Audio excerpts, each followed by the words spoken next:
कुठलीही वस्तू किंवा व्यक्ती जवळ असून चालत नाही, त्या व्यक्तीचं किंवा त्या वस्तूचं पहिलं महत्व आपल्याला कळावं लागतं. नाही तर बऱ्याच वेळेला अशा अत्यंत महत्वाच्या व्यक्ती आणि अशा अत्यंत महत्वाच्या वस्तू आपल्या जवळ असतात, पण त्या वस्तूचं किंवा त्या व्यक्तीचं जर महत्व आपल्याला कळालं नाही तर त्या व्यक्तीपासून किंवा त्या वस्तूपासून पाहिजे तेवढा फायदा आपल्याला करून घेता येत नाही. फार महत्वाचं वाक्य तुमच्या समोर मी ठेवले. वस्तू किंवा व्यक्ती जवळ असून चालत नाही, तिचं महत्व कळावं लागतं. तसं आजच्या अभंगामध्ये नामदेव महाराजांनी महत्व सांगितलं, संतांच्या संगतीचं महत्व सांगितलं. नाही तर बऱ्याच वेळेला अशा अनेक महत्वाच्या वस्तू आपल्या जवळ असतात, अनेक महत्वाच्या वस्तू आपल्या शेजारी असतात, आपल्या गल्लीमध्ये आपल्या गावामध्ये असतात, पण त्यांचं महत्व जर आपल्याला कळालं नाही तर त्या वस्तूपासून आणि व्यक्तीपासून फायदा करून घेता येत नाही. या संबंधामध्ये शास्त्रकारांनी एक गोड विचार मांडला एक श्लोकाच्या माध्यमातून. तो श्लोक शास्त्रकार बोलत असताना म्हणतात, अमंत्रम अक्षरम नास्ति नास्ति मूलम अनौषधम अयोग्यो पुरुषो नास्ति योजकस्तत्र दुर्लभः. काय याचा अर्थ? तर शास्त्रकार म्हटले या जगामध्ये हर एक अक्षर हे मंत्र आहे. कुठलंही अक्षर तुम्ही घ्या, प्रत्येक अक्षर काय आहे? मंत्र आहे. मंत्र आहे. किती अक्षर आहेत आपल्या मराठी वर्णमालेमध्ये? किती वर्ण आहेत मराठीमध्ये? नाही, खाली बसलेले सांगा बरं. ए महाराष्ट्रीयन लोक आहेत, आपण मराठी बोलणारे. मराठीमध्ये वर्ण किती आहेत? बरोबर आहे, कोणीतरी दिलं इकडून उत्तर. किती? हा बघा, यांनी फार गोड उत्तर दिलं, 52 वर्ण आहेत. बरोबर ना? 52 वर्ण ज्ञानोबारायांनी ज्ञानेश्वरीमध्ये आपल्याला सांगितलेत. ज्ञानोबाराय ज्ञानेश्वरीमध्ये बोलत असताना म्हणतात की 52 वर्णा परोता कोण जगी मंत्र आहे पंडुसुता. हे पंडुसुता, जगामध्ये 52 वर्णाच्या व्यतिरिक्त मंत्र उपलब्ध नाही. ज्ञानोबारायांना मान्य आहेत मराठीमधले 52 वर्ण. मग जे 52 वर्ण किंवा ती अक्षर मंत्रामध्ये आहेत ते प्रत्येक अक्षर मला वाटतं इथं बसलेल्या हर एक व्यक्तीला पाठ आहे. अक्षर कसे आपल्याला पाठ आहेत ना? अ आ इ ई क ख ग ळ क्ष ज्ञ इथपर्यंत अक्षर पाठ आहेत का नाही आपल्याला? मग इथं बसलेल्या हर एक व्यक्तीला ते अक्षर पाठ आहेत. पण माझा प्रश्न इकडे लक्ष द्या, हे अक्षर जरी आपल्याला पाठ असली तरी मला सांगा, मंत्र पाठ आहेत का आपल्याला? सगळे मंत्र पाठ आहेत? मंत्र नाहीत पाठ, पण अक्षर पाठ आहेत का नाहीत? मग मंत्रामध्ये अक्षर कोणते आहेत? हीच अक्षर आहेत मंत्रामध्ये की जे आपल्याला पाठ आहेत. रोज तुम्ही आम्ही त्या अक्षराचा उपयोग करतो. सकाळी उठल्यापासून रात्री झोपेपर्यंत त्या अक्षराचा उपयोग करतो. पण कशासाठी उपयोग करतो? एखाद्याला शिव्या द्यायला अक्षराचा उपयोग, एखाद्याला शिव्या द्यायला करतो, एखाद्याची निंदा करायला त्या अक्षराचा उपयोग करतो, कुणाच्यासोबत तरी भांडणं करायला त्या अक्षराचा उपयोग करतो आपण. पण शास्त्रकार म्हटले, तुम्ही जे अक्षर शिव्या देण्याकरता वापरता, तुम्ही जे अक्षर भांडणं करण्याकरता वापरता, तीच अक्षर मंत्रामध्ये आहेत, फक्त त्याचा उपयोग वेगळ्या पद्धतीने केला जातो. पण अक्षर कोणते? तेच आहेत ना जे आपल्याला पाठ आहेत. मग एवढ्या जवळ आपल्या अक्षर आहेत, पण त्या अक्षराचं महत्व आपल्याला कळत नाही. म्हणून त्या अक्षराचा उपयोग आपण मंत्र स्वरूपाने करण्याच्या ऐवजी एखाद्याला शिव्या देण्याकरता वापरतो. यालाच म्हणतात अक्षर जवळ आहेत, पण त्याचं महत्व आपल्याला कळत नाही. विठ्ठल विठ्ठल विठ्ठल विठ्ठल विठ्ठल विठ्ठल. पुढे बोलताना शास्त्रकारांनी सांगितलं, नास्ति मूलम अनौषधम. काय याचा अर्थ? तर शास्त्रकार म्हटले, तुम्हाला तुमच्या डोळ्यांनी जेवढे झाड दिसत आहेत त्या प्रत्येक झाडाचं मूळ हे औषध आहे. प्रत्येक झाडाचं मूळ काय? मुळी औषध आहे प्रत्येक झाडाचं. डोळ्याने तुम्हाला कोणतंही झाड दिसू द्या इथून बाहेर पडल्यानंतर, त्या प्रत्येक झाडाचं मूळ औषध आहे. पण घोटाळा असा आहे की कोणत्या झाडाची मुळी, कोणत्या झाडाचं मूळ कोणत्या रोगावरती औषध म्हणून चालतं याचं ज्ञान आपल्याला नाही. नाहीतर हर एक झाडाचं मूळ शास्त्रकार म्हटले औषध आहे. पण घोटाळा असा आहे की आपल्या अवतीभोवती हे झाड आहेत, पण त्या झाडाचं ज्ञान आपल्याला नसल्यामुळे त्याच्यापासून फायदा करून घेता येत नाही. करून घेता येत फायदा. पूर्वी लोक बघा, घरामध्ये छोटे छोटे आजार झाले, लेकरं आजारी पडले किंवा माणसं आजारी पडले, डॉक्टरकडे जात नसायचे, गोळ्या खात नसायचे, ज्ञान असायचं त्यांना झाड पाल्याचं, आणि घरच्या घरी औषधं बनवून ती माणसं आजारी पडलेली दुरुस्त व्हायचे पूर्वीच्या कालावधीमध्ये, कारण झाड पाल्याचं ज्ञान त्या लोकांना होतं. आता एवढ्या जवळ झाड आहेत, आपण झाडाच्या कुशीमध्ये राहतो, पण त्या झाडाचं महत्व आपल्याला कळत नाही, म्हणून आपण रोज झाडं कापायला लागलो. कळतंय का महत्व आपल्याला? एवढं टेम्परेचर वाढायला लागले, जागतिक समस्या बनली महाराज हे टेम्परेचर. आपल्या बीड जिल्ह्याचं मला वाटतं आजचं 38 39 40च्या दरम्यान टेम्परेचर होतं आजचं. एवढं टेम्परेचर, एवढं तापमान वाढायला लागले. दरवर्षी उन्हाळा भयंकर स्वरूपाचा वाढतोय, पण आपण शेतकरी माणसं तरी त्या झाडाचं महत्व आपल्याला कळेना. रोज आपण कितीतरी झाडं कापतोय महाराज, कितीतरी नाही का, कितीतरी झाडं कापली जातात. झाडं एवढ्या जवळ आहेत, महत्व न कळाल्यामुळे त्यांना आपण कापतो. शास्त्रकार म्हटले प्रत्येक झाडाचं मूळ औषध आहे. कळण्यासाठी तुम्हाला एक उदाहरण सांगतो, लक्ष देऊन ऐका. ते पाठीमाग 2-2.5 वर्षापूर्वी टीव्हीवरती एक प्रोग्राम बघितला होता मी. टीव्हीवर एक चॅनल आहे साधना नावाचं चॅनल. त्या साधना चॅनलवरती आयुर्वेद दर्शन नावाचा गोरख महाराज एक प्रोग्राम लागतो रामदेव बाबाचा. त्या आयुर्वेद दर्शन मध्ये रामदेव बाबांनी एका झाडाचं महत्व सांगितलं. लक्ष देऊन ऐका. ते झाड आपल्याला माहिती आहे. ते झाड कोणतं आहे? ते झाड आहे पिंपळाचं. मला सांगा, पिंपळाचं झाड माहित नाही का तुम्हाला? माहिती आहे. त्याचं पान केवढं असतं पिंपळाचं? असं एवढं लांब ना, केवढं असतं? बोला बोला, केवढं असतं? बघा, बाबाने हात केला, हात केला, फक्त हातापुरतं ठेवा, बाकी काय विचार करू नका त्याचा, असा काही विचार करू नका. हात एवढं, बरोबर एवढंच ना. हे राजकारणाचं वार सुरू त्यामुळं सांगितलं, बाकीचा विचार करू नका. एवढं असतं पिंपळाचं पान, आपल्या तळ हाता एवढं. रोज आपल्याला माहिती, अवतीभोवती आपण बघतो. काय आहे पिंपळाच्या पानाचं महत्व? रोज डोळ्याने ते झाड दिसतंय, पण त्याचं महत्व आपल्याला माहिती नाही. तर शास्त्रामध्ये असा, आयुर्वेद दर्शन शास्त्रामध्ये असा त्याचा विचार आलाय. ते आयुर्वेदाचार्य असं म्हटले की एखाद्या माणसाला जर विषारी साप चावला, एखाद्या माणसाला, लक्ष देऊन ऐका, जर विषारी साप चावला, चावू नये पण चावला तर काय करायचं? काही नाही, फक्त एक काम करायचं, पळत पळत पळत पळत जायचं, 2 पिंपळाची पानं घ्यायचे. ज्या माणसाला साप चावलाय त्या माणसाच्या कानाला अशी वरून लावायची ती पिंपळाची पानं. 5-10 मिनिटांनंतर हिरवे असलेली पानं निळे पडते, ते फेकून द्यायचे. परत 2 पानं घ्यायचे, त्याच्या वरून कानाला लावायचे, ते परत काळी पडते. असे 20-25 पानं घेतल्यानंतर ज्या माणसाला साप चावला त्या माणसाच्या शरीरातलं संपूर्ण विष पिंपळाच्या पानामध्ये जातं आणि माणूस वाचतो. कशाचं महत्व आहे? बोला बोला, कशाचं? पिंपळाच्या पानाचं महत्व आहे. तुम्हाला जर खोटं वाटलं तर उद्या सकाळी इथं प्रयोग करून बघा. मी पानं आणतो, तुम्ही साप आणा, कुणाला चावायचं तर चावू द्या. विनोदाचा भाग सोडा, पण हे गोरख महाराज खरंय, खरे बरं का, हे खरंय, हे खरंय.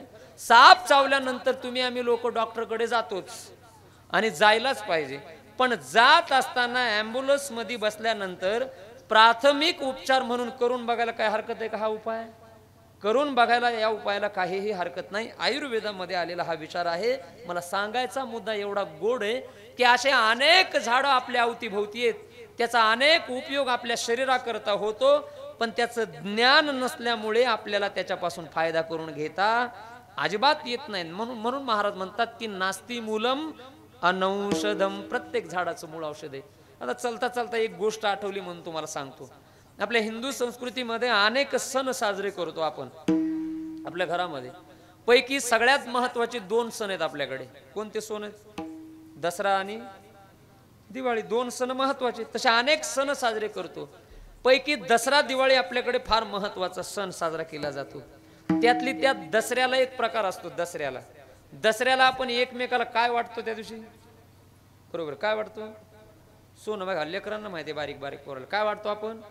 सोनं वाटतो एकमेकाला, नाही काय? गेवराईला जातो सोनाराच्या दुकानात, 2-3 किलो सोनं घ्यायचं आणि छटाक छटाक वाटायचं. बरोबर आहे ना? असंच ना? कसं आहे मग तुमच्याकडं? काय वाटते त्या दिवशी? आपट्याची पानं बाण.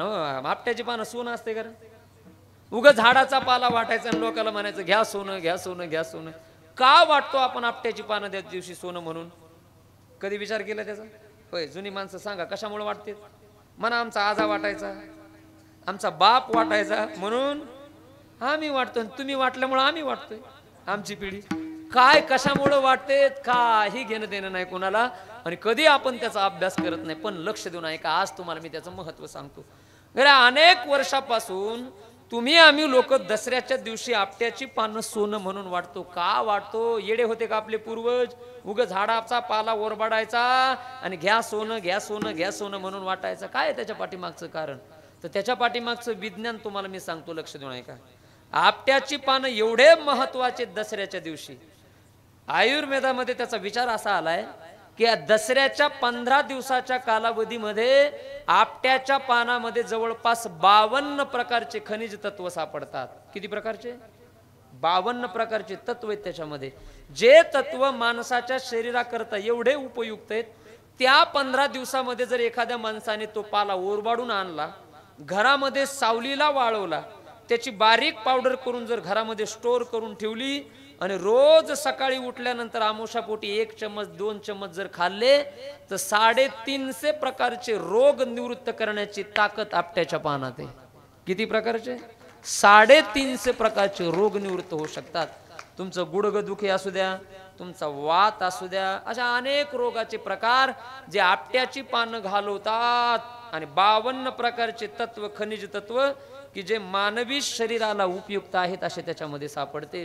पण त्याच 15 दिवसामध्ये बरं का, एरवी तुम्ही जाऊन आपट्याचे पाला जर बघितला आज तर त्याच्यावरती वेगळे वेगळे रोग पडलेले आहेत. ती पांढरी बुरशी, काळी बुरशी, ते बारीक बारीक बारीक वेगळे वेगळे रोग असतात. पण त्या 15 दिवसाच्या कालावधीमध्ये त्याच्यावर एक रोग पडलेला नसतो. उलट माणसाच्या शरीरामधले रोग घालवण्याची त्याच्यामध्ये ताकद आहे.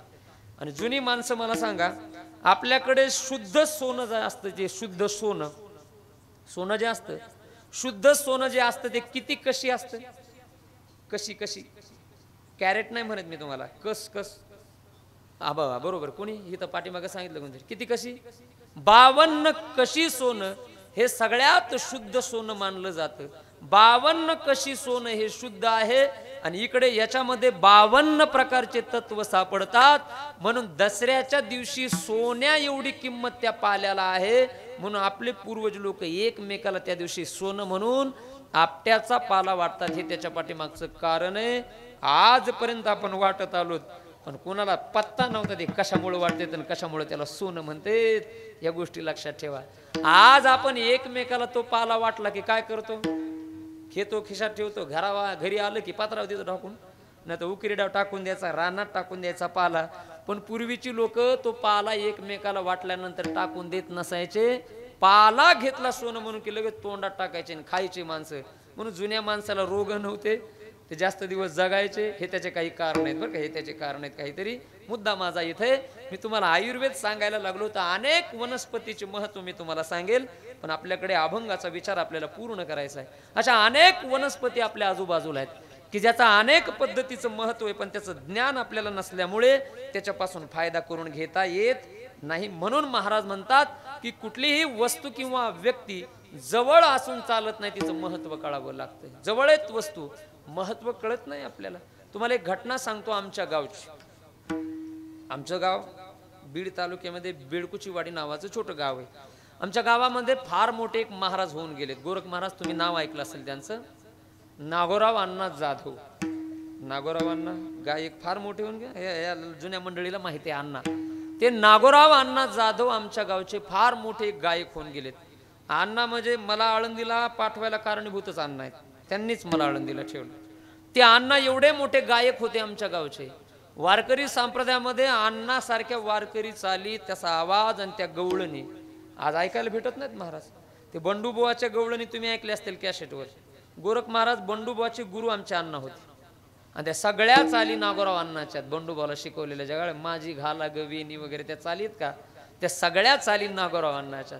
आता एवढे मोठे अण्णा आमच्या गावामध्ये जिवंत होते, तोपर्यंत आमच्या परिसराला अण्णाचं महत्व कळालं नाही. परिसराला महत्व कळालं नाही सोडून द्या, आमच्या गावाला अण्णाचं महत्व कळालं नाही. गावाला महत्व कळालं नाही म्हणजे आम्हालाच कळालं नाही ना अण्णाचं महत्व. अरे एवढा मोठा माणूस आमच्या गावामध्ये होता. 10-12 वर्षापूर्वी अण्णा आमच्या मधून निघून गेले. ते जिवंत होते तोपर्यंत त्या नागोराव अण्णाच्या चाली गवळणी आम्ही शिकून घेतल्या नाही. आणि अण्णा निघून गेल्यानंतर आज त्या चालीचं आणि गवळणीचं महत्व कळतंय. पण आता अण्णा नाहीत, आता काय उपयोग आहे का? आता काय उपयोग आहे त्याचं महत्व कळून? म्हणून व्यक्ती जिवंत आहे तोपर्यंतच तिचं महत्व कळावं. एकदा का व्यक्ती निघून गेली आपल्यामधून आणि नंतर तिचं महत्व कितीही कळालं तर त्याचा उपयोग काही नसतो. विठ्ठल विठ्ठल विठ्ठल विठ्ठल विठ्ठल विठ्ठल विठ्ठल आज अभंगामध्ये महत्व सांगितलं संतांच्या संगतीचं आणि काही महत्वाची लक्षणं सांगितले. या अभंगाची पार्श्वभूमी 2 मिनिटांमध्ये तुमच्या मी समोर ठेवतो. कारण काय लक्ष देऊन ऐका. काय झालं इकडे माईक देऊ काय बोलायला आवाज येत नसेल एकमेकीचा नाही ना तसं काय इकडे लक्ष द्या. विठ्ठल विठ्ठल विठ्ठल विठ्ठल विठ्ठल विठ्ठल विठ्ठल विठ्ठल. चला इकडे लक्ष देऊन ऐका. या अभंगाची पार्श्वभूमी मी तुम्हाला सांगून लगेच अभंगामध्ये प्रवेश करतो. कारण घोटाळा असा आहे अभंगाची भूमिका जोपर्यंत कळत नाही तोपर्यंत अभंगाचे अर्थ लक्षात येत नाहीत. नाही तर बऱ्याच वेळा शब्दशः अर्थ लावण्याचा प्रयत्न करतात माणसं आणि अर्थाचा अनर्थ होऊन जातो. पण अभंगाची भूमिका कळाल्याशिवाय अभंगाचे अर्थ लक्षामध्ये येत नाहीत. शब्दशः अर्थ लावण्याचा लय प्रयत्न करतात लोक. उगा आपल्याला जेवढा अपेक्षित आहे तेवढाच अर्थ घेण्याचा प्रयत्न करतात लोक. उदाहरणादाखल सांगायचं झालं तर आजचा कितवा दिवस आहे आपला 2रा दिवस आहे सप्ताहाचा. काल सुरू झाला सप्ताह. तुम्ही आम्ही लोक घरामधून बाहेर पडताना शेजारच्याला म्हणतो चला कालपासून सप्ताह सुरू झालाय. गावात सुंदर कीर्तन असतं. मंदिरामध्ये बसून मंडपामध्ये बसून कीर्तन ऐकण्याचा फार मोठा आनंद आहे. चला कीर्तनासाठी आज शंकर महाराज येणार आहेत बीडचे त्यांचं कीर्तन बसून ऐकू मंडपामध्ये. पण एखाद्या माणसाला कीर्तन ऐकायला येण्याची इच्छाच नसते. ते म्हणतं मग कशाला गरज आहे तुमच्या महाराजांचं कीर्तन मंडपामध्ये जाऊन बसून ऐकण्याची. तुमचेच महाराज नाही का म्हटले ठाईचं बैसोनी हा म्हणा म्हणा करा एक चित्त आवडी आनंदाळू. काय गरज आहे मंडपामध्ये जाण्याची. महाराजच म्हटले ठाईचं बैसोनी. आता महाराज याला घरी बसायसाठी लिहिलाय का महाराजांनी अभंग. बरं लोक एवढे चाप्टर आहेत आपल्याला जेवढं अपेक्षित आहे तेवढ्याच अर्थ घेण्याचा प्रयत्न करतात. पण लक्ष देऊन ऐका जे तुकाराम महाराज ठाईचं बैसोनी म्हणतात तेच महाराज दुसऱ्या एका अभंगामध्ये म्हणतात सकळ सिद्ध वा वा सकळ सिद्ध हात चालावया पाय हात चालावया पाय कौत आपुले सोहित पाये सोहित पाहे तीर्थयात्रे जाय चुको नको. तीर्थयात्रे जाय चुको नको. तीर्थयात्रे जाय चुको नको. वा वा वा तीर्थयात्रे जाय चुको नको. हे जम हे सकळ सिद्ध आहे हात चालावया पाय तव तू आपुले स्वहित पाहे तीर्थयात्रे जाय चुकून. गोड प्रमाण दिलं महाराजांनी. महाराज एका अभंगामध्ये म्हणतात की ठाईचं बैसोनी करा एकचित्त आणि या अभंगामध्ये म्हणतात अरे उठा जाग्यावर बसू नका घर सोडा आणि तीर्थयात्रा करा जोपर्यंत शरीर चांगले. आता अभंग 2 आहेत महाराजांचे आणि दोन्हीही अभंगामध्ये वेगळं वेगळं सांगितलंय. एका अभंगामध्ये सांगितलं ठाईचं बसा आणि एका अभंगामध्ये सांगितले बसू नका उठा तीर्थयात्रा करा. मग मला सांगा कोणतं खरंय. बसा हे सांगितलेलं खरंय का उठून तीर्थयात्रा करा हे सांगितलेलं खरंय. कोणतं खरंय. हा तुम्ही म्हणा आता सांग तूच आलास सांगायला कोणतं खरे तर त्याचा विचार आहे दोन्हीही खरे. का दोन्हीही खरे कारण दोन्हीही अभंगाची भूमिका वेगळी. ठाईच बैसोनी कोणा करता म्हणतात महाराज तर लक्ष देऊन ऐका. एखादा माणूस असा असतो की ज्याने कीर्तन ऐकले ज्याने भागवत ऐकली ज्याने प्रवचन ऐकली ज्याने वारी केली आळंदीची पंढरीची वारी केली षष्टीची नाथ महाराजांची वारी केली तुकोबाराचा बीज सोहळा अटेंड केला त्याने सगळा परमार्थ केला पण त्याच्यामध्ये तीळ मात्र बदल घडला नाही.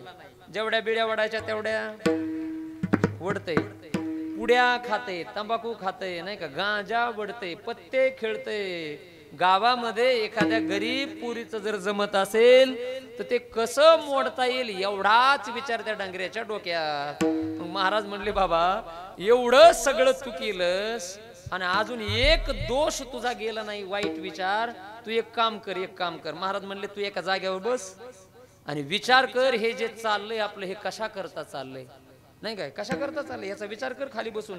त्याला सांगितलं ठाईचं बैसोनी फिरूच नको तू अरब्यात. म्हणजे जो कायम बाहेर फिरतोय पण त्याच्यामध्ये अजिबात बदल घडत नाही. त्याच्याकरता महाराजांनी सांगितलं ठाईच बैसोनी.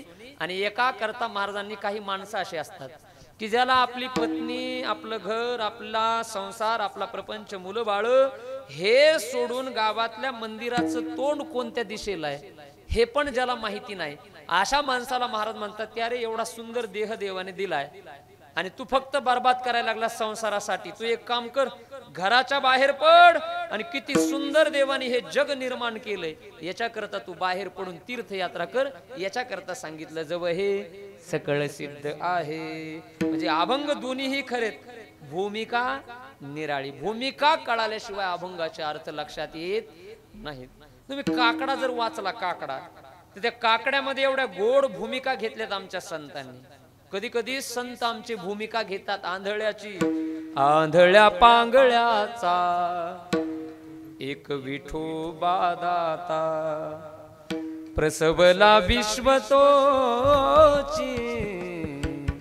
सर्व होय जाणता. घडीमोडी हेळा मात्रे पाप पुण्य संचिता. भव दुःख कोण वारे तुझ वाचोनी चिंता.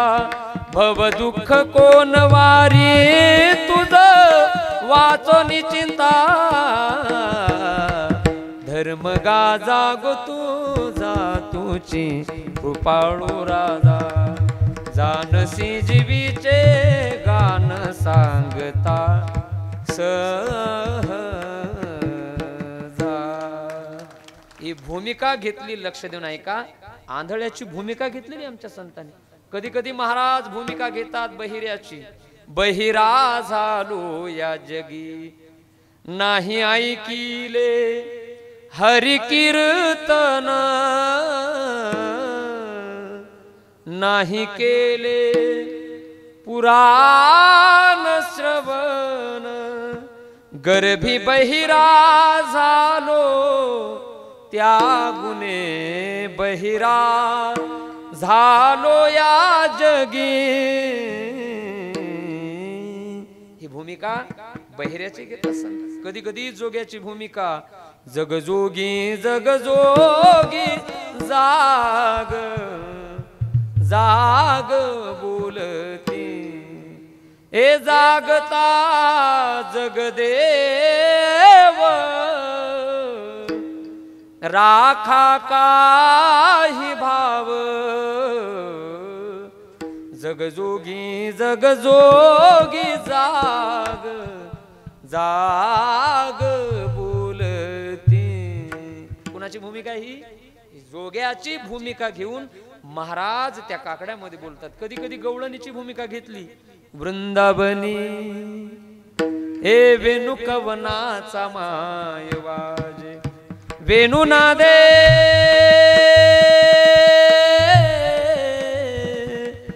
वेणुनादे गोवर्धनु गाजे. पुच्छ पसरोनी मयूर विराजे.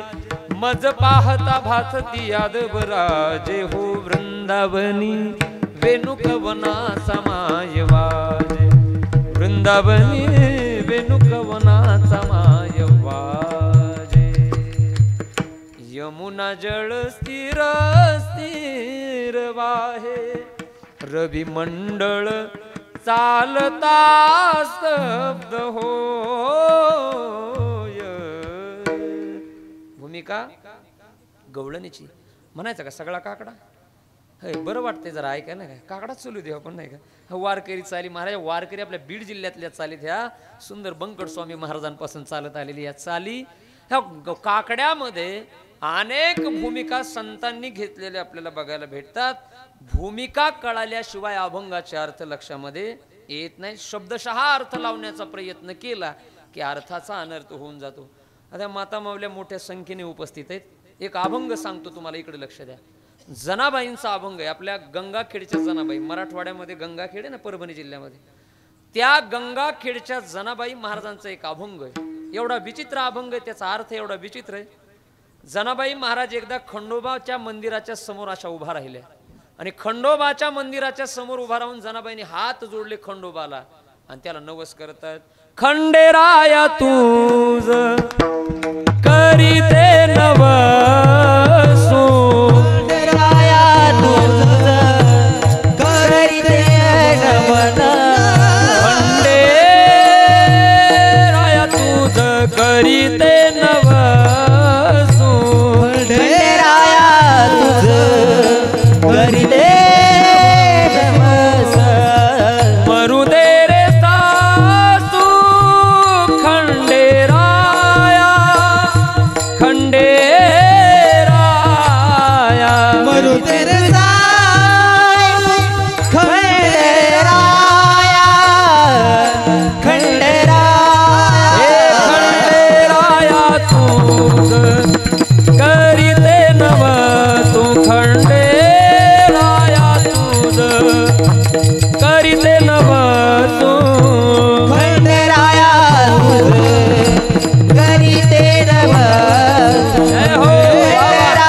जनाबाई खंडोबाला नवस करतात. माय लक्ष देऊन ऐका.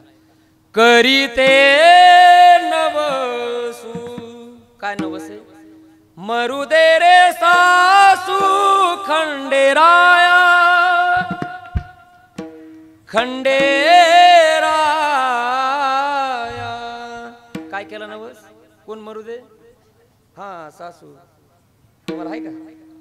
नाही म्हणते ते. लय अवघड आहे रे सासू भेटणं आजकाल. लय अवघड झालं नाही का? पोरांना पुरी भेटणं एवढं अवघड झालंय आजकाल.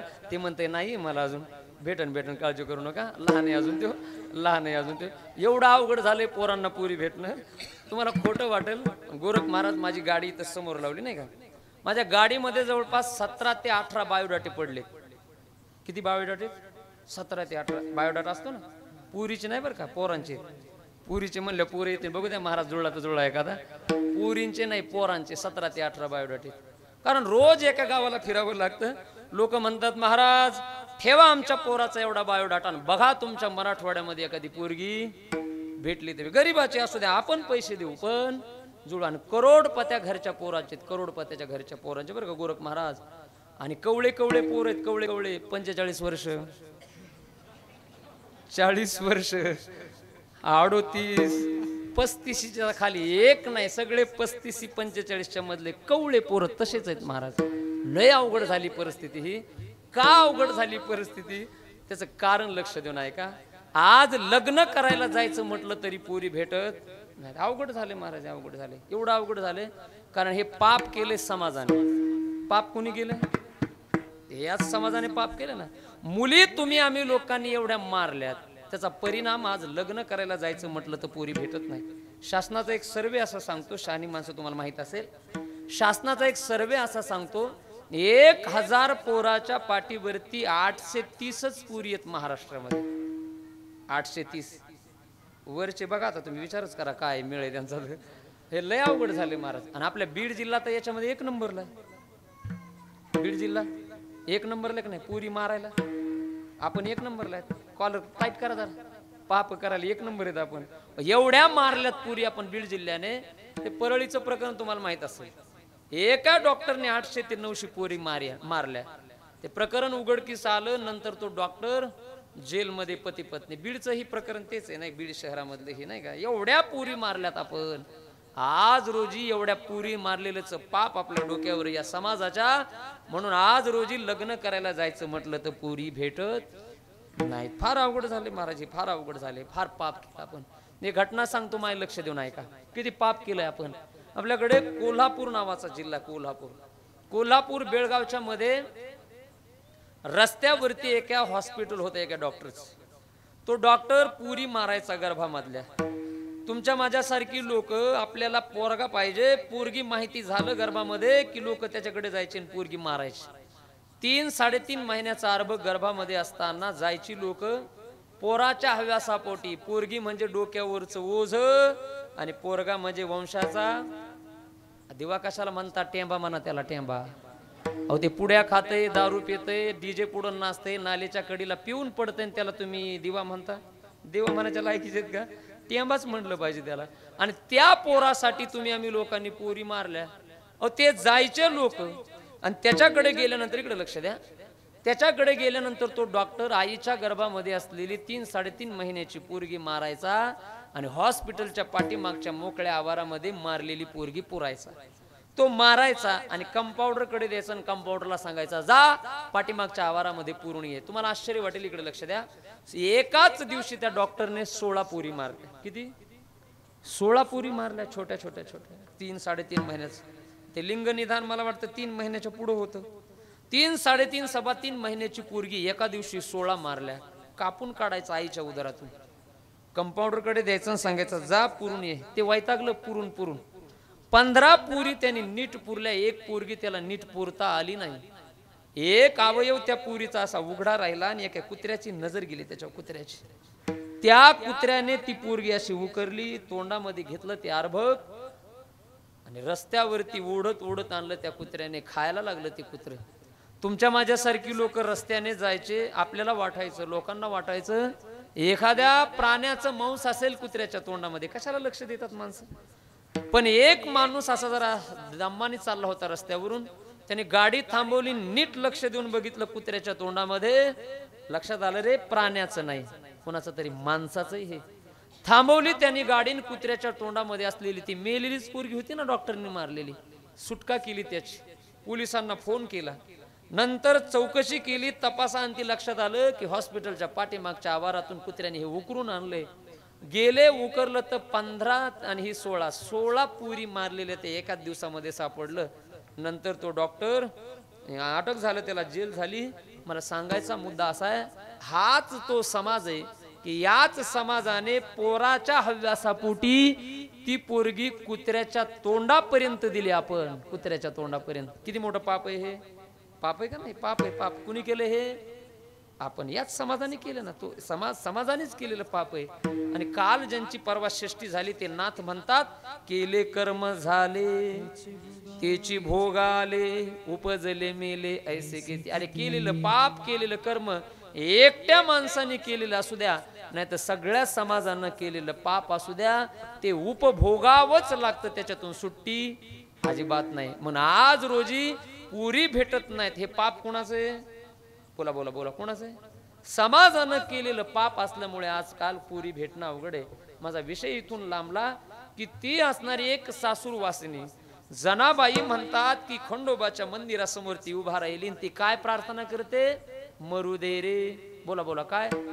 सासू खंडेराया, सासू मरू दे म्हणते. आता याचा शब्दशः अर्थ जर विचार केला तर किती विचित्र अर्थ आहे याचा. जनाबाई खंडोबाला प्रार्थना करतात की हे खंडोबा राया, बाबा माझी तेवढी सासू मरू दे. पुढं, सासू मेल्यावरी तुटेल आसरा.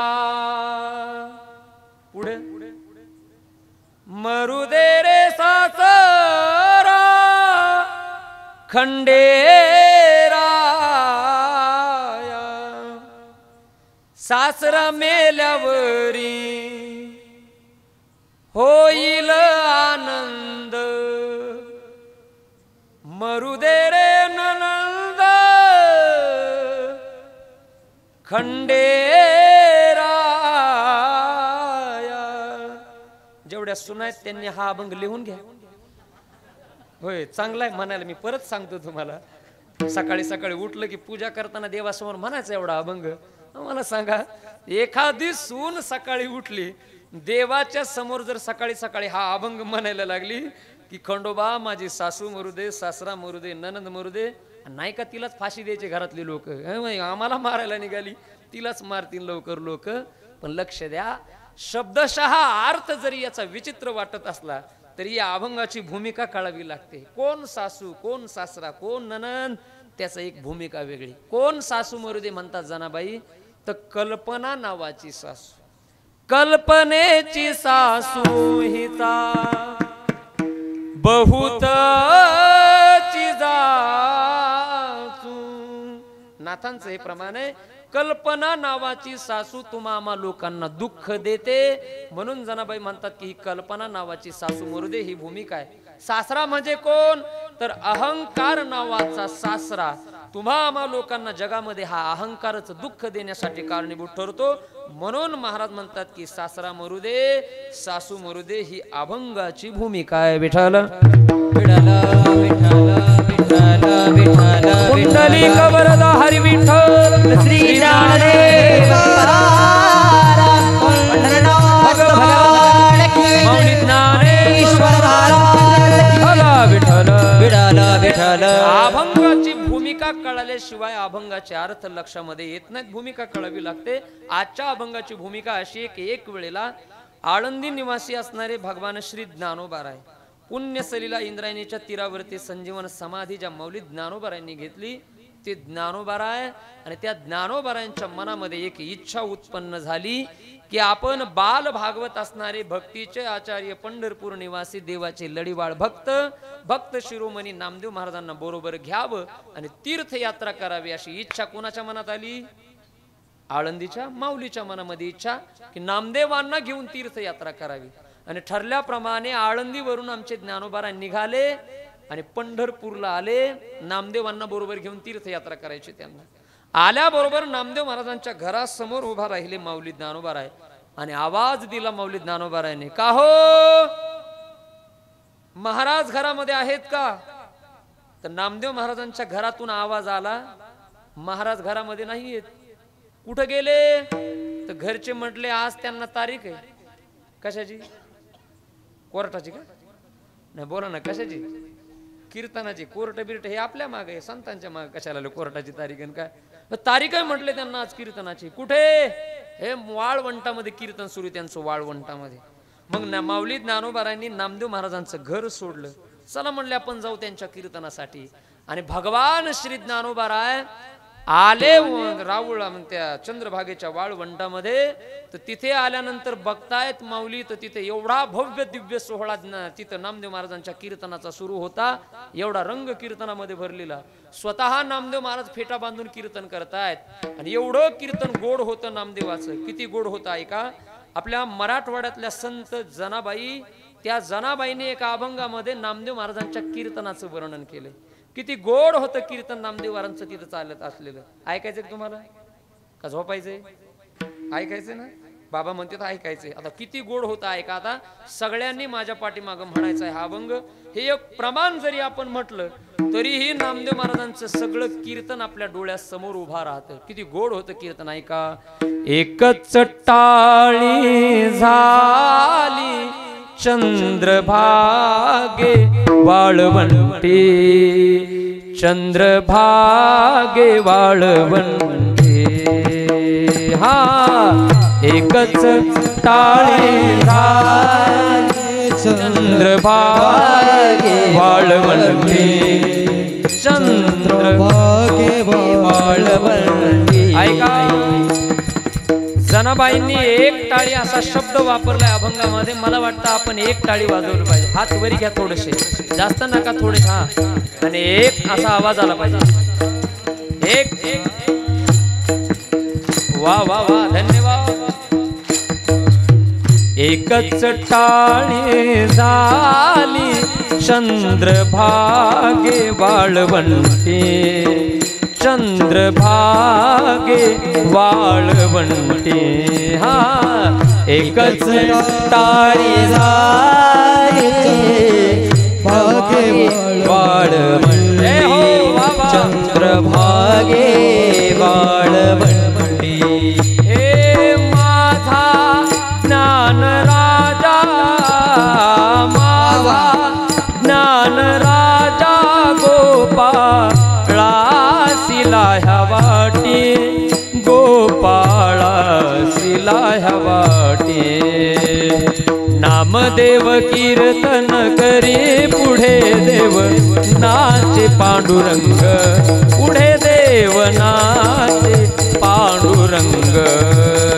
नामदेव कीर्तन करी पुढे देव नाचे पांडुरंग, पुढे देव नाचे पांडुरंग. हा, नामदेव कीर्तन करी पुढे देव नाचे पांडुरंग, पुढे देव नाचे पांडुरंग.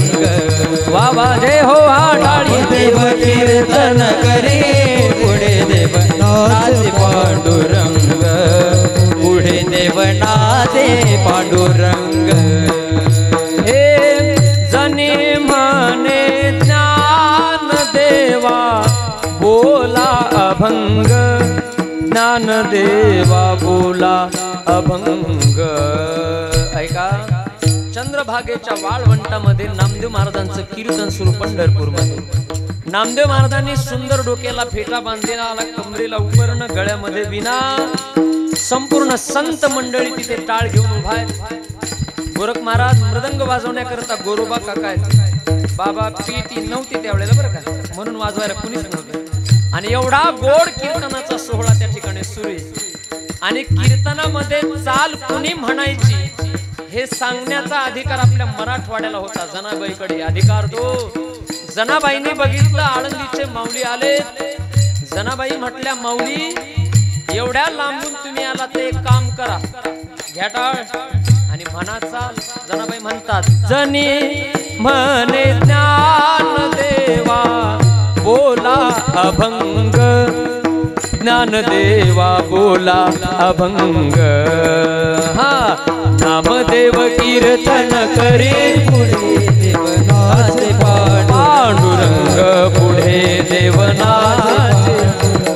जय हो नामदेव कीर्तन करी पुढे देवनाचे पांडुरंग, पुढे देवनाचे पांडुरंग पांडुरंग। एवढं गोड कीर्तन नामदेव महाराजांचं त्या ठिकाणी झालं। तुम्ही आम्ही नुसतं प्रमाण म्हटलं तर आपल्या डोळ्यासमोर कीर्तन उभा राहिलं नाही का? ते सगळं प्रत्यक्षात ज्या वेळेला घडलं असेल, विचार करा लोकांची काय अवस्था झाली असेल त्या ठिकाणी। एवढा कीर्तनात रंग आला महाराज, एवढा रंग आला कीर्तनात। कारण कीर्तनात चाल म्हणाय कोण होतो? कोण होतं? माऊली होते ना। आमच्या सारख्या गायकाने कीर्तनात चाली म्हटलं तर रंग येतो। देवीदास महाराज, सुभाष महाराज, गणेश महाराज, नितीन महाराज, हे सगळे गायक मंडळी आपल्याकडे, भीष्मा महाराज। आमच्या सारख्या गायकाने कीर्तनात जर चाली म्हटल्या तर कीर्तनाला रंग येतो। लक्ष देऊन ऐका, त्या कीर्तनामध्ये चाल म्हणायला कोण होतं? आमच्या सारखे लाखो गायक ज्या माऊली ज्ञानोबाराच्या चरणाच्या जवळ बसून तयार होतात, ते माऊली प्रत्यक्ष चाल म्हणायला कीर्तनात रंग आला नसेल? एवढा कीर्तनात रंग आला, एवढा कीर्तनात रंग आला। त्या कीर्तनाचा रंग बघून विटेवरचा भगवान कीर्तनामध्ये येऊन नाचायला लागला। हे अभंग बोलता रंग कीर्तनी भरला, प्रेमाचे निछंदे विठू हे नाचू लागला। नाचता नाचता देवाचा, हा बोला बोला, गळला पितांबर, देवाचा गळला पितांबर। एवढा देव नाचला कीर्तनात। कीर्तनात नाचत असताना देवाच्या कमरेचा पितांबर कधी गळून पडला देवालाच पत्ता लागला नाही। आणि गणेश महाराज, मला वाटतं त्या दिवसापासून एक पद्धत सुरू झाली असावी। कोणती? हा हा लक्षात आलं त्यांच्या, कशाची? हा इकडून कोणतरी म्हणतंय हे बांधायची, हे नाही का? कशामुळं? हे गळू नाही।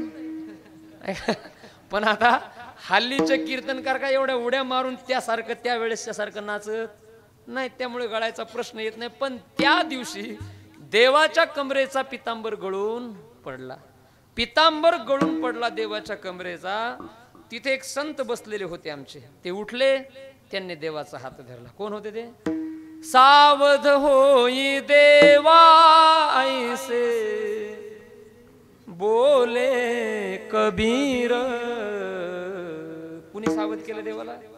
कबीर महाराज तिथे होते, त्याने देवाचा हात धरला। शहाणी माणसं इकडे लक्ष देऊन ऐका जरा। हे जे उदाहरण आहे ना, हे वारकरी संप्रदायामधली सर्व समावेशकता आपल्याला दर्शवतं, आपल्याला दाखवतं। अरे आमच्या वारकऱ्यामध्ये जातीभेद मानला जात नाही, याच्यामध्ये नवल काय? आमच्याकडे धर्मभेद पण मानला जात नाही। कुणी यारे यारे लहान थोर प्रमाण आपल्याला पाठ येत नाही। यातायाती धर्म नाही विष्णुदासा निर्णय हायसा वेदशास्त्री नाही। आपल्याकडे धर्मभेद नाही, जातीभेद मानला जात नाही। हे उदाहरण तुम्हा आम्हा लोकांना शिकवतो। अरे आमच्याकडे जाती मानल्याच जात नाहीत, यापेक्षा धर्म पण मानला जात नाही। कबीर कोण होते?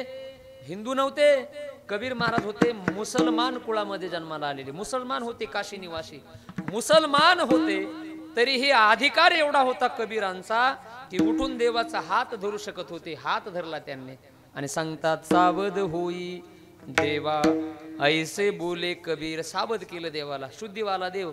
झालं कीर्तन, नामदेवानी विना दुसऱ्याकडे दिला, फेटा काढला। आणि माऊली ज्ञानोबाराय भेटायला आलेत असं म्हटल्यानंतर माऊली ज्ञानोबारायांना लोटांगण घातलंय नामदेव महाराजांनी। नामयाचे भेटी ज्ञानदेव आले, लोटांगण घातले नामदेवे। नामदेवांनी लोटांगण घातलं महाराज ज्ञानोबारायांना। मला सांगा, वयाचा जर विचार केला तर वयाने मोठं कोण आहे? माऊली ज्ञानोबा मोठे आहेत का नामदेव महाराज मोठे आहेत वयाने? कोण आहे मोठं बोला ना. नामदेव महाराज मोठे आहेत, ज्ञानोबा लहान आहेत वयाने. मग आपल्याकडे नियम असा आहे, मोठ्यांनी बारक्याला दंडवत घालावा का बारक्याने मोठ्याला? बारक्याने मोठ्याला. पण वारकरी संप्रदायामधला आदर एवढा आहे महाराज एकमेकाच्या विषयीचा. अहो वयाने मोठेत नामदेव महाराज, तरीही वयाने कमी असलेल्या ज्ञानोबारांना त्यांनी लोटांगण घातलं. हे एकमेकाच्या विषयीचा आदर आहे वारकरी संप्रदायातला.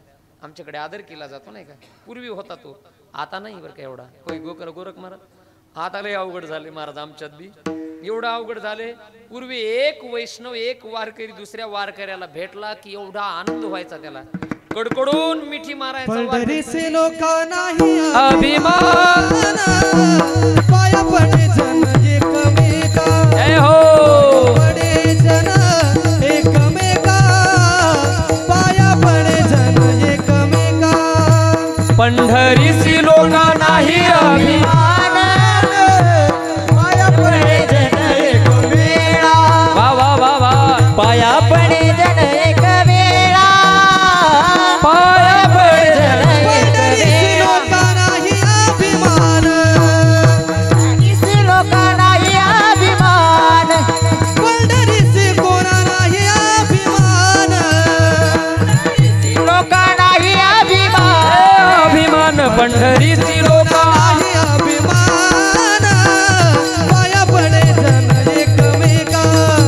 पाया पडे जन एकमेका. पाया पडे जन एकमेका. पंढरीसी लोका नाही अभिमान. पाया पडे लोक एकमेका. वा वा वा. पडे जन एकमेका. पाया पडे जन एकमेका. पंढरीसी लोका नाही अभिमान, पाया पडे जन एकमेका. एकमेकाला भेटले की पाया पडायचे. पण आज तशी राहिली का परिस्थिती? आज दोन महाराज एकमेकाला भेटले, ते पाया पडायचं ना आलिंगन द्यायचं सोडा, ती मारक्या म्हशीसारखंच बघत येते एकमेकाला. असं वाटतं 10 मिनिट जर यांना नाही थांबवलं तर कळवण लागते का काय? असली विचित्र परिस्थिती झाली. पण पूर्वी प्रेम होतं एकमेकाच्या विषयी, पाया पडायचे महाराज. हे निर्मळ चित्ते झाली नवनीते, पाषाणा पाझर फुटती रे, खेळ मांडियेला. कुठं? वाळवंटी घाई ए नाचती वैष्णव भाई रे. वर्ण अभिमान विसरली याती, एक एका लोटांगणी जाती. निर्मळ चित्ते झाली नवनीते, पाषाणा पाझर फुटती रे. म्हणा खेळ मांडियेला वाळवंटी घाई, खेळ मांडियेला वाळवंटी घाई, नाचती वैष्णव भाई रे. जय हो. नाचती वैष्णव भाई रे. हे नाचती वैष्णव भाई रे. वा वा वा वा. खेळ मांडियेला. कुठं? इथं मनेरवाडी, इथंच मांडलाय ना मनेरवाडीत खेळ मांडलाय आपण. आता झालं 15-20 मिनिटांमध्ये खेळ आपल्याला मोडून टाकायचा. खेळ मांडियेला वाळवंटी घाई, वर्ण अभिमान विसरली याती, एक एका लोटांगणी जाती रे. एकमेकाला लोटांगण घालायचे. नामदेवांनी लोटांगण घातलं माऊलींना. विचारलं माऊली कसं काय येणं केलं? काय नाही म्हटलं, महाराज तुम्हाला घेऊन तीर्थयात्रा करायची, चला निघा म्हटले. तीर्थयात्रा शब्द ऐकला नामदेवारीने, महाराज थबकले. महाराज म्हटले विचार केला, तीर्थयात्रा म्हणजे आजकालची नव्हती ती, ट्रॅव्हल्सनी विमानानी कुठं रेल्वेनी 8 दिवसात गेला सगळा भारत फिरून आला असं नव्हतं. पायी तीर्थयात्रा करायची, अनेक दिवस लागणार आणि एवढे दिवस देवाला मी सोडून कसा राहू. मनामध्ये विचार आला, सांगितलं. ते थांबले, म्हणले विठोबाला विचारा. नामा म्हणे स्वामी विठोबासी पुसा आज्ञा देईल सिरसा वंदीन त्याशी. तुम्ही विठोबाला विचारा, त्याने जर परवानगी दिली तर मी येतो तुमच्या बरोबर. निघाले दोघं, आले देवाकडे. हा देवाला आनंद वाटला. देवाने विटेवरून खाली उतरला, देव स्वागत केलं. विचारलं माऊली कसं काय येणं केलं? काय नाही म्हणले, तुमच्या महाराजांना घेऊन तीर्थयात्रा करायची. आणि अडचण काय? काय नाही म्हणले, निर्णय तुमच्यावरती सोपवलाय. देवाने जरा नामदेव महाराजांच्या चेहऱ्याकडे बघितलं आणि त्यांनी ओळखलं. न सांगता तुम्हा कळो येते अंतर. त्याला सगळं कळतं ना त्या देवाला. त्यांनी ओळखलं की नामदेव महाराजांना जाण्याची इच्छा नाही अजिबात. देव थोडा हसला देव. हसा एकदा मोठ्याने. देव हसला ना. हा हसा ना. हा हसा की. हा असाच हसला बरं का देव. देव हसला आणि देव हसून नामदेव महाराजांना म्हणतो, हसोनी पंढरीनाथ पाहे नाम्याकडे, म्हणे नवल केवढे भाग्य तुझे, प्रत्यक्ष परब्रह्म मूर्ती ज्ञानदेव, करीतसे आदर संगतीचा. अरे नाम्या, काय मोठं तुझं भाग्य आहे नाम्या. अरे प्रत्यक्ष परब्रह्म मूर्ती असणारे ज्ञानोबाराय तुझ्या संगतीची अपेक्षा व्यक्त करत आहेत. यापेक्षा मोठं तुझं काय भाग्य असू शकतं. जा त्यांच्या बरोबर. तरीही नामदेव महाराजांना जाण्याची इच्छाच होईना. आता नामदेव महाराज ऐकत नाही असं म्हटल्यानंतर देवाने थोडी भाषा बदलली. देव म्हणतात, नाम्या अरे माऊलीला आणि मला तू वेगळं समजू नको. मी म्हणजेच ज्ञानोबाराय आणि ज्ञानोबाराय म्हणजेच मी. देव म्हणे नाम्या पाहे, देव म्हणे नाम्या पाहे, देव म्हणे नाम्या पाहे, वा वा गुरु म्हणे नाम्या पाहे, देव म्हणे म्हणे म्हणे नाम्या पाहे पाहे, देव म्हणे नाम्या पाहे. वा देव म्हणे नाम्या पाहे पाहे, देव म्हणे नाम्या पाहे. ज्ञानदेव हाटळ, ज्ञानदेव मीच आहे, तो आणि मी नाही तुझा, तो आणि मी नाही तुझा.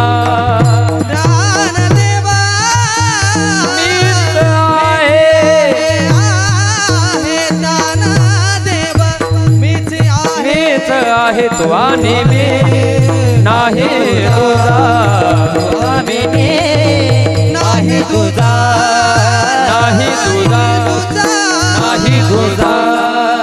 वा वा, टाळी वाजवा जोरात एकदा यांच्याकरता. वाघ गोरख महाराज. देव म्हणे, काय म्हणतो देव? नाम्या पाहे, ज्ञानदेव मीच आहे, तो आणि मी नाही तुझा. ज्ञानदेव आत्मा माझा. हे नाम्या, अरे मला आणि ज्ञानोबारायला वेगळं समजू नको. ज्ञानोबारायाचा आणि माझा आत्मा एक आहे, तू त्यांच्या बरोबर जा. आणि खरंय, ज्ञानोबाराय आणि देव वेगळा आहे का? सखा माझा ज्ञानेश्वर, सखा माझा ज्ञानेश्वर, सखा माझा ज्ञानेश्वर. महाविष्णूचा अवतार सखा माझा ज्ञानेश्वर, सखा माझा ज्ञानेश्वर, सखा माझा ज्ञानेश्वर. महाविष्णूचा अवतार. माऊली कोणाचे अवतार आहेत? सखा माझा ज्ञानेश्वर. अजून सोपं प्रमाण सांगतो तुम्हाला, ऐका. गीता जेने उपदेशिली ते हे विटेवरी माऊली, आणि तोच अवतार धरी अलंकापुरी, ज्ञानाबाई सुंदरी तारावया. किंवा रोज आपण आरती म्हणतो, लोपले ज्ञान जगी हित नेनती कोणी, अवतार पांडुरंग नाव ठेविले ज्ञानी, आरती ज्ञान राजा. कालीन लोटांगण नाही, आरती नाही झाली. आरती अवतार पांडुरंग नाही का? अवतार कोणाचे? पांडुरंगाचे अवतार आहे. जा त्यांच्या बरोबर. मी म्हणजेच ज्ञानोबाराय, ज्ञानोबाराय म्हणजे मी. इच्छा नाही माऊली नामदेवांची जाण्याची, बळच निघाले. अनेक लोक त्यांच्या बरोबर तीर्थयात्रेला निघाले. पंढरपूरच्या बाहेर स्वतः देव त्यांना वाट लावायला होता. देवानी नामदेवांचा हात हातामध्ये धरला आणि माऊलींच्या हातामध्ये दिला. लक्ष द्या जरा इकडे. आणि माऊलींच्या हातामध्ये हात देत असताना देवाच्या डोळ्यामध्ये अश्रू. नामदेव महाराज रडतायत, देव रडतो. आणि देव माऊली ज्ञानोबारायांना म्हणतात की माऊली माझ्या नाम्याला तहान कळत नाही, माऊली माझ्या नाम्याला भूक कळत नाही, माझ्या नाम्याची तहान आणि भूक या सगळ्या गोष्टीची काळजी तुम्ही घ्या आणि माझ्या नाम्याला सांभाळून आणा. हे म्हणत असताना देवाच्या डोळ्यामध्ये अश्रुत माया. ऐका, देवाच्या डोळ्यामध्ये का भाग्यवान आहे तो भक्त. ऐका अहो, अनेक भक्त तुम्हा लोकांना असे बघायला भेटतात की जे देवासाठी रडते, पण खरा भक्त तोच आहे की ज्या भक्तासाठी देव रडतो. आणि त्यातले आमचे नामदेव महाराज आहेत, त्यांच्यासाठी देव रडायला लागला आणि म्हणतो माझ्या नाम्याला सांभाळून आणा. भव्य तीर्थयात्रा निघाली आणि लक्ष द्या, सगळे तीर्थ फिरले ते भारतातले आणि परत पंढरपूर मध्ये आले. तुम्ही म्हणता एवढ्या लवकर कसं काय आले? कीर्तनात येत असते, लवकर येत असते, फिरून आले परत पंढरपूर मध्ये. पंढरपूर मध्ये आल्यानंतर काही लोक गेले, जे गेले नव्हते तीर्थयात्रेला ते गेले नामदेवाकडे. म्हटले का हो माऊली नामदेव महाराज, आम्ही असं ऐकले ज्ञानोबारांच्या सहवासामध्ये तुम्ही तीर्थयात्रा केली.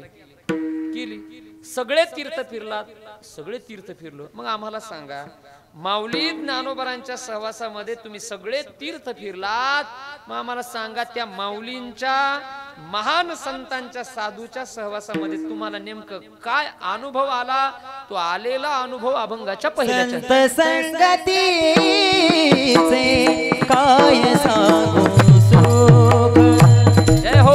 संत संगतीचे काय सांगू सुख.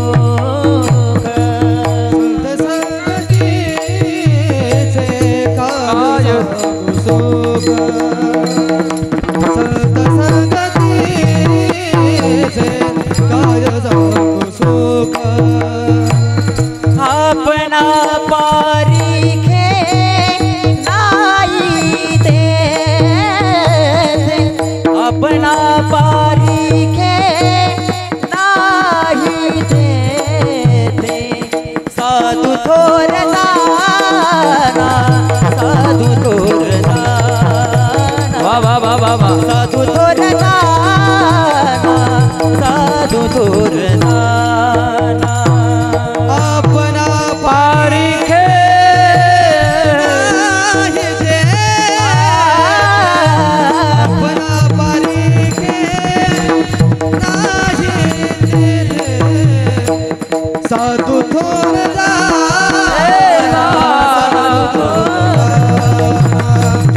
साधू थोर जाना, साधू थोर जाना. अभंगाच्या पहिल्या चरणामध्ये आलेला अनुभव असा सांगितला, संत संगतीचे काय सांगू सुख. अरे त्या संतांच्या संगतीमध्ये आम्हाला एवढा अनुभव आला, एवढं सुख प्राप्त झालं की त्या सुखाचं वर्णन शब्दामध्ये करता येणार नाही. काय सांगू म्हणतात. पहिला शब्द वापरलाय सुख. आता याचा विस्तार वेदांताच्या दृष्टीने जर केला तर फार वेळ जाईल, आपल्याला मोठा विस्तार आहे. सुख किती प्रकारचे? ढोबळ मनाने प्रकार जर सुखाचे पाडले तर दोन प्रकार पडतात. एक व्यावहारिक सुख आणि एक आहे पारमार्थिक सुख. कशाला म्हणतात व्यावहारिक सुख आणि कशाला म्हणतात पारमार्थिक सुख? एकाच शब्दामध्ये व्याख्या सांगून पुढे चालतो.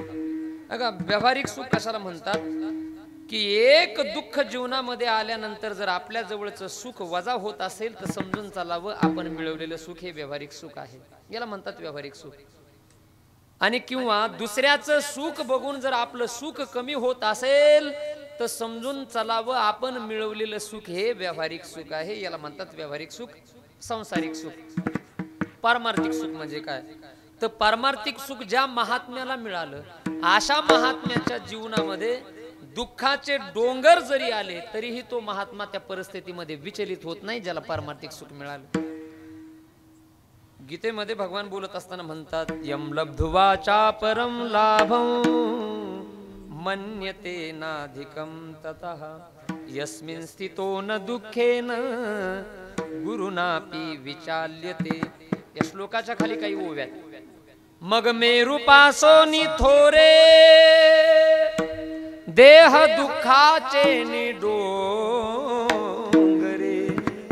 दाटी जो परिभारे चित्त न दटी शस्त्रेवरी तोडलिया देह आगी माझी पडली या चित्त महासुखे पहुडलिया चेवोची नये. काय गोड माऊली ज्ञानोबारांनी विचार केलाय. चित्त महासुखे पहुडलिया चेवोची नाही. ज्याचं चित्त महासुखामध्ये लीन झाले त्याच्यावरती देह आगे माझे पडलिया किंवा दुःखाचे डोंगर जरी आले तरीही तो महात्मा त्याच्यामध्ये विचलित होत नाही, ज्याला पारमार्थिक सुख मिळालं. आणि इथे नामदेव महाराज म्हणतात की आम्हाला देखील मिळालं सुख, आणि कोणतं व्यावहारिक नाही, पारमार्थिक सुख मिळालं. आणि त्याचं वर्णन शब्दामध्ये करता येणार नाही. संत संगतीचे काय सांगू सुख. लोक म्हटले आम्हाला देतील का, कारण तुमची आणि ज्ञानोबारांची ओळख होती म्हणून त्यांनी तुम्हाला सुख दिलं. आणि हल्ली आजकाल काम ओळखीवरच होते, बरोबर आहे का. ओळख नसेल तर काम होतेत का, नाहीत होत काम. असं म्हणतात ना, ज्याचा वशिला, बोला हे प्रमाण तर पाठ पाहिजे तुम्हाला, ज्याचा वशिला त्याचं कुत्र काशीला, आणि ज्याचा नाही वशिला ते वाळलेल्या लिंबाला फाशीला आहे. ते वशिल्यावर काम आहेत आजकाल सगळे. मग माऊलीला म्हणले ते नामदेव महाराजांना, महाराज तुमची आणि ज्ञानोबारांची ओळख होती म्हणून तुम्हाला ते सुख दिलं त्यांनी, आमची ओळख नाही, आम्हाला देतील का. तर पहिल्याच चरणाच्या उत्तरार्धामध्ये त्याचं उत्तर दिलंय, आपणा पारिखे नाही तेथे. अरे त्यांच्याजवळ आपपर भाव नाव नाही, कुणीही त्यांच्या संगतीमध्ये गेलं तरीही ते त्यांना सुख देतात. कारण या जगामध्ये कल्याण करण्याच्या दृष्टीने साधू शिवाय संतांशिवाय कुणीच थोर नाही. अभंगाचं दुसरं चरण. साधू थोर साधू थोर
साधू थोर जाना कलियुगी. अभंगाच्या दुसऱ्या चरणामध्ये महाराज म्हणतात की या कलियुगामध्ये कल्याण करण्याच्या दृष्टीने साधू शिवाय मोठं कुणीच नाही. 3 वेळेला शब्द वापरलाय, साधू थोर, साधू थोर, साधू थोर.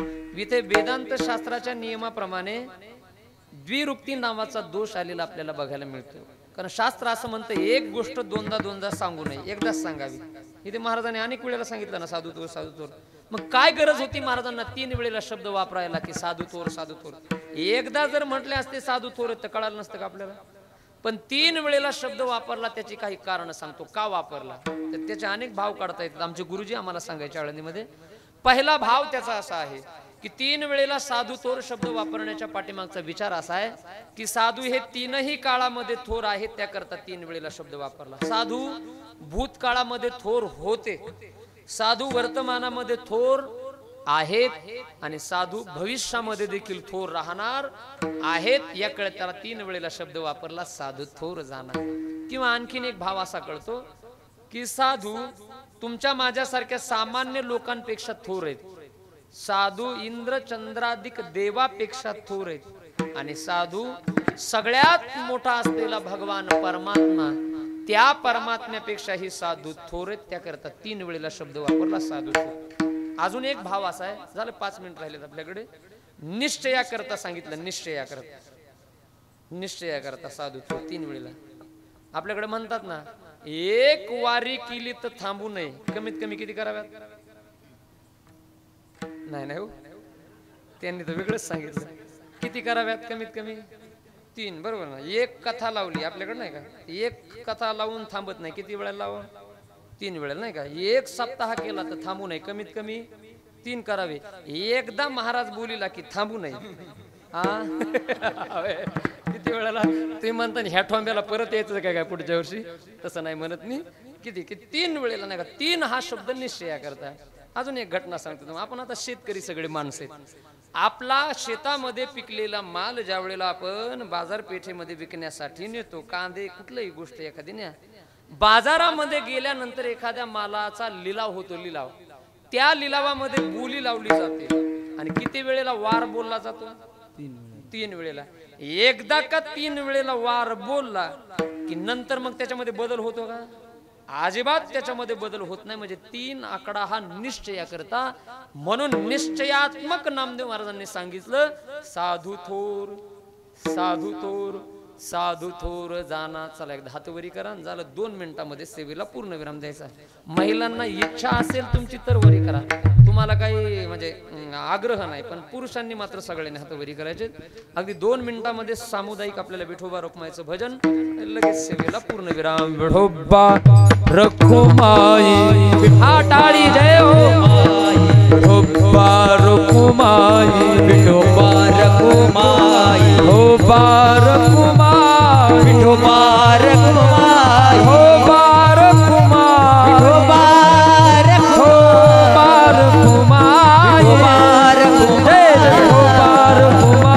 विठोबा रखुमाई, विठोबा रखुमाई, विठोबा रखुमाई, विठोबा रखुमाई,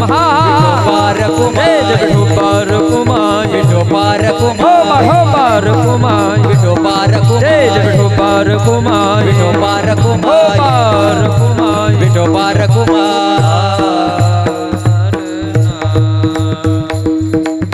साधू थोर जाना, साधू थोर जाना, साधू थोर जाना करी.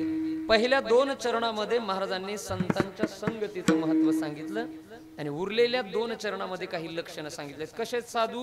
इहलोकी तोची सर्वाभूती सम, शरीराचा भ्रम नेणे कदा. साधूंचं लक्षण सांगितलंय. जगाकडे बघताना साधू समत्व या दृष्टीने बघतो आणि पुढे सांगितलं की शरीराच्या ठिकाणी असलेला भ्रम साधूच्या ठिकाणी बघायला भेटत नाही. शरीराच्या ठिकाणी तुम्हा लोकांना 2 प्रकारचा भ्रम झालाय. पहिला भ्रम आहे आपल्याला की हे शरीर माझ आहे आणि दुसरा भ्रम आहे की हे शरीर मी आहे. आपलं शरीर आहे का? हे आपलं शरीर नाही. कारण वेद शास्त्र असं सांगतं की जी गोष्ट आपली असते ते आपलं ऐकत असतं. हे शरीर आपलं ऐकतंय का? आपल्याला भरपूर वाटतंय की आपले दात पडू नयेत, पण पडतेत का नाहीत? बाबा, हे बाबा मध्ये गेले, ऐकतेत कधी? नाहीत ऐकत. ते आपल्याला भरपूर वाटतं की आपले केस पांढरे होऊ नयेत, ऐकतेत कधी? कधी पांढरे होते तर डाय करा, खालून लगेच सुरू होते पांढरे यायला 2 दिवसामध्ये. नाही ऐकत आपलं हे शरीर. आपल्याला भरपूर वाटतं की आपल्या गुडघ्याने दुखू नये, पण राहतेत का ते? दुखायले का काय? नाही ना, राहतेत का? दुखत येत ना, गुडघे दुखत येत, दुखत येत, दुखत येत. तुमचे दुखायलेत काय? लांबवा दुखत असले. अहो काय, मी घरचाच माणूस आहे, ताण नका घेऊ. बाबा म्हणते चांगले ना, जर दुखा लागले तर लांबवा. थोडं डुकला आला तर पडा तुम्ही, अजिबात ताण घेऊ नका. हे उशाला घ्या, अजिबात. मी म्हणजे लय घरचा माणूस आहे. तुमचं दुखत येतं मग तुम्ही लांबीला होता. मी काय म्हणलो तुम्हाला? लय महाराज ते काय हरकत नाही. शरीर असतं महाराज, दुखत असते. तुम्हाला झोप आली तर आडवं पडा, मी उठवतो तुम्हाला थोड्या वेळानं. अजिबात का. आमचे लोक लय ताण देतात महाराज, आमचे कीर्तनकार लय ताण देतात. टाळी वाजवा, भजन करा, हे करा ते करा. अरे बसलेत बसू दे, जाते उठून, कुणाला सांगशील. त्याच्यामुळे मी लोकांना ताण देत नाही. तुम्हाला जसं करायचं तसं. इकडे लय बडबड करीत होत्या, करू द्या म्हणलं, काय हरकत नाही, चालतंय. आमचे लोक दुसरे नाहीत बरं का, अजिबात बोलू देत नाहीत, काय नाहीत. काय चाललं होतं आपलं? हा म्हणा कीर्तन. हा बास बास, जमला आता, मेळ जमला. 2 तासाचा सफल झाला आपलं कीर्तन, नाही का? मी सांगतो तुम्हाला भ्रम, शरीराविषयी भ्रम आपल्याला झालाय की शरीर माझं आहे. ऐकत असेल तरच माझं म्हणावं. शरीर ऐकतं का आपलं? शरीर आपलं ऐकत नाही, मग आपलं शरीर नाही, हा भ्रम आपल्याला झालाय. संतांच्या ठिकाणी तो भ्रम नसतो. आणि सरते शेवटी महाराज उपमा देतात, नामा म्हणे गाय दुध एक सार साधू निरंतर वर्तिते. सरते शेवटी साधूंना उपमा दिली नामदेव महाराजांनी गायीची आणि गायीच्या ठिकाणी असलेल्या दुधाची. जसं गायीच्या ठिकाणी तिचं दूध हे सार आहे, तसं साधूंच्या ठिकाणी साधूंचा उपदेश हा सार असतो, सार. म्हणून गायीकडे बाकीच्या गोष्टीचा विचार करायचा नाही. गाय दिसायला कशी, गाय खाते काय, गाय आंघोळ करते का नाही, याचा डोकंच लावायचं नाही. दूध देते ना तेवढं घ्यायचं, कारण तेवढंच आपल्याला गरजेचं आहे. कशी दिसते गाय याचा विचार करायचा नाही. तसा साधू दिसायला कसा आहे, तो बोलतो कसा, त्याचे कपडे कसे, त्याची गाडी कशी, या गोष्टीकडे विचार न करता तो उपदेश करतो. आणि त्या साधूंचा उपदेश तुमच्या आमच्या जीवन जगण्याकरता मार्गदर्शक असतो. म्हणून तेवढा उपदेश आपण ग्रहण करायचा, बाकी गोष्टीला डोकं साधूंच्या ठिकाणी लावायचं नाही. गायीच्या ठिकाणी दूध सार, तसा साधूंचा उपदेश सार असू शकते. एखादा साधू दिसायला नीट नसेल, त्याचं राहणीमान चांगलं नसेल, त्याची भाषा शुद्ध नसेल, पण त्याचा उपदेश मात्र एक सारखा असतो. भाषा बदल असू शकतो, कारण भाषा प्रांत बदलला की भाषा बदलते, पण साधूंचा उपदेश कधी बदलत नाही, लक्षात घ्या. तुम्ही जर पंजाब मध्ये गेले तर पंजाबच्या साधूची भाषा वेगळी. वाहे गुरु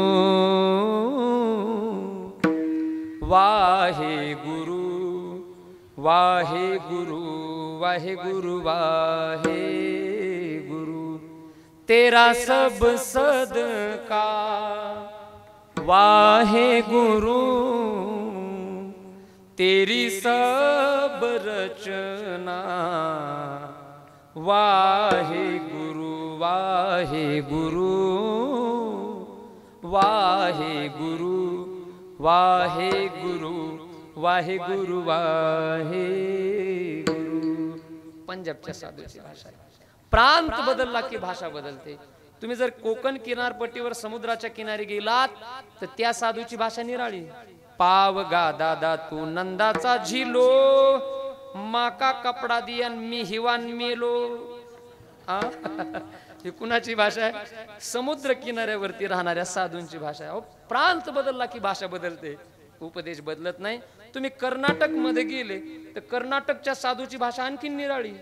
दयमाडो रंगा दयमाडो दयमाडो निन्न दास निनानंदू दयमाडो निन्न दास निनानंदू दयमाडो रंगा दयमाडो इह परगती नीने इंदिर रमना पुरंदर विठ्ठल हरी सार्वभौम दयमाडो रंगा दयमाडो. कळालं का काही भाषा आहे? प्रांत बदलला की भाषा बदलते. तुम्ही राजस्थान मध्ये गेले तर राजस्थानच्या साधूची भाषा निराळी. महाराज पधारो मारो देश देश रे केसरिया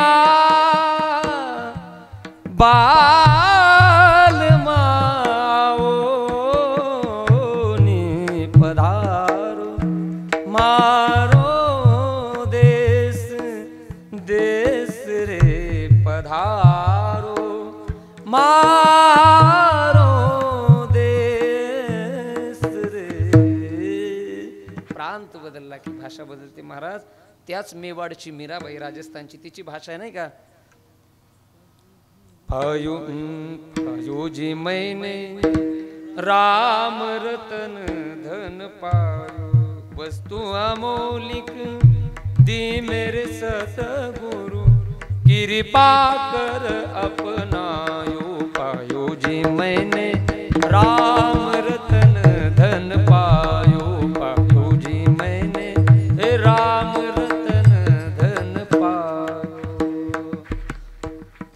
बदलला की भाषा बदलते, पण साधूंचा उपदेश कधी बदलत नाही. बघायच्या 36 राज्याच्या भाषा येतात मला सगळ्या.